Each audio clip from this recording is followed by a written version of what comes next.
Secara etimologi, kata mental berasal dari bahasa Yunani yang mempunyai pengertian sama dengan psyche yang artinya psikis, jiwa atau kejiwaan.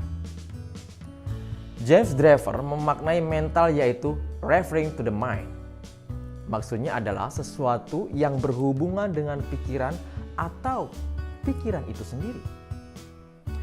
Secara sederhana, mental dapat dipahami sebagai sesuatu yang berhubungan dengan batin, watak atau karakter dan tidak bersifat jasmani.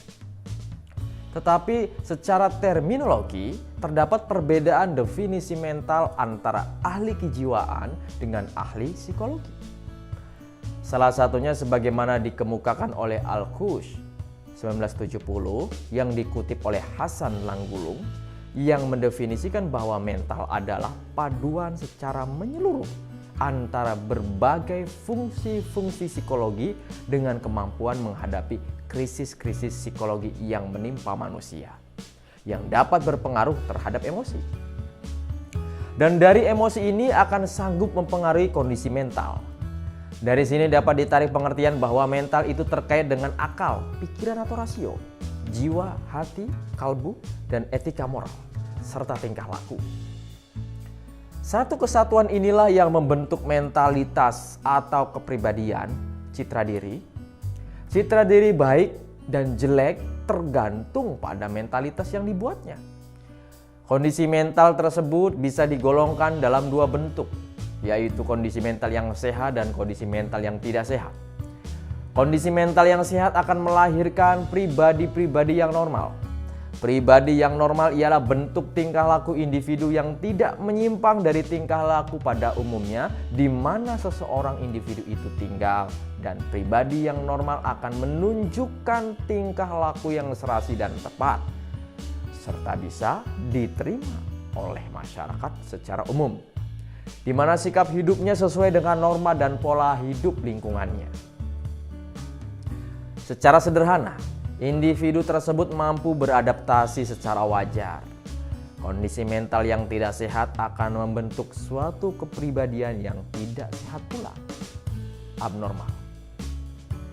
Pribadi yang tidak sehat ialah adanya tingkah laku seseorang atau individu yang sangat mencolok dan sangat berbeda dengan tingkah laku umum yang ada di lingkungannya. Secara umum, bentuk mental yang tidak sehat secara relatif bisa dilihat pada individu yang jauh dari kemampuan beradaptasi atau selalu mengalami kesulitan dalam beradaptasi dan memiliki ciri bersikap inferior dan superior. Yang menjadi barometer setiap kelainan tingkah laku individu ialah kondisi mentalnya. Mental yang sehat itulah yang menentukan tanggapan atas dirinya terhadap setiap persoalan dan kemampuan untuk beradaptasi. Mental yang sehat pula lah yang menentukan apakah seseorang atau individu memiliki gairah hidup, atau justru mereka pasif dan tidak bersemangat, bahkan memiliki ketakutan untuk hidup. Pada dasarnya, untuk mengetahui apakah seseorang atau individu sehat mentalnya atau tidak dapat dengan mudah diukur atau diperiksa dengan alat-alat seperti halnya pada penyakit jasmani. Akan tetapi yang menjadi ukuran adalah merasakan diri kita sejauh mana kondisi perasaan kita, apakah sudah melampaui batas kewajaran atau tidak. Seperti rasa bersedih, kecewa, pesimis, rendah diri, dan lain sebagainya. Kita dapat mengetahui apakah seseorang atau individu yang terganggu kesehatan mentalnya dengan melihat tindakannya, tingkah lakunya, atau ekspresi perasaannya. Seseorang atau individu dapat dikatakan terganggu kesehatan mentalnya jika terjadi kegoncangan emosi, kelainan tingkah laku, atau tindakannya. Dengan demikian, mental ialah hal-hal yang berada dalam diri seseorang atau individu yang terkait dengan psikis atau kejiwaan dan dapat mendorong terjadinya tingkah laku serta membentuk kepribadian. Sehingga dapat dikatakan bahwa mental yang sehat akan melahirkan tingkah laku maupun kepribadian yang sehat pula.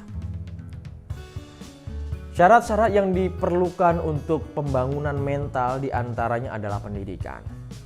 Pendidikan dimulai dari rumah tangga, dilanjutkan di sekolahan, dan juga dalam masyarakat. Pembangunan mental dimulai sejak lahir, di mana semua pengalaman yang dilaluinya mulai lahir sampai mencapai usia dewasa, 21 tahun. Menjadi bahan dalam pembinaan mentalnya.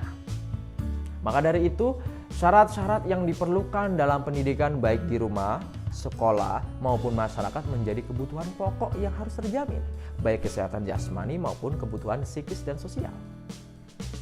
Syarat pembangunan mental yang selanjutnya adalah dengan pembinaan moral. Pembinaan moral juga harus dilakukan sejak kecil sesuai dengan umurnya, karena setiap anak dilahirkan tanpa mengerti mana yang benar dan mana yang salah, dan belum tahu batas-batas atau ketentuan-ketentuan moral yang berlaku dalam lingkungannya. Pendidikan moral harus dilakukan pada permulaan di rumah dengan latihan terhadap tindakan-tindakan yang dipandang baik menurut ukuran-ukuran lingkungan tempat tinggalnya. Setelah anak terbiasa bertindak sesuai dengan yang dikehendaki oleh aturan-aturan moral serta kecerdasan dalam kematangan berpikir telah terjadi, barulah pengertian-pengertian abstrak diajarkan. Jika menginginkan anak-anak dan generasi yang akan datang dapat hidup bahagia, tolong-menolong, jujur, benar dan adil, maka harus ditanamkan jiwa takwa sejak dini. Dengan demikian, syarat pembangunan mental yang selanjutnya adalah dengan pembinaan jiwa takwa. Karena kepribadian mental memiliki unsur keyakinan beragama.